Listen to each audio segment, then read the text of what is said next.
Hi friends, ఈరోజు recipe నా style బెండకాయ పులుసు అండి.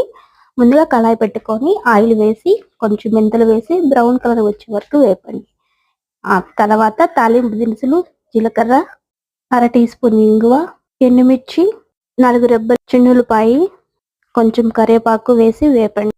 ఆనియన్ పచ్చిమిర్చి వేసి మగ్గిన తర్వాత బెండకాయ ముక్కలు కూడా వేసి ఒక 10 మినిట్స్ మగ్గనివ్వండి. ఇప్పుడు చింతపండు పులుసు వేసి కొంచెం పసుపు, రుచికి తగ్గ సాల్ట్, బెల్లం ముక్క వేసి మూత పెట్టేయండి.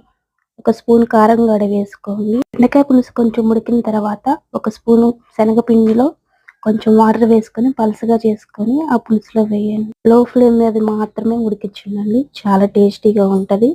పులుసు దగ్గరికి వస్తుందనగా కొంచెం కొత్తిమీర జల్లుకొని తీసేయండి. అంతే ఫ్రెండ్స్, నా స్టైల్ బెండకాయ పులుసు మీరు ట్రై చేయండి. చాలా టేస్టీగా ఉంటుంది. బాయ్.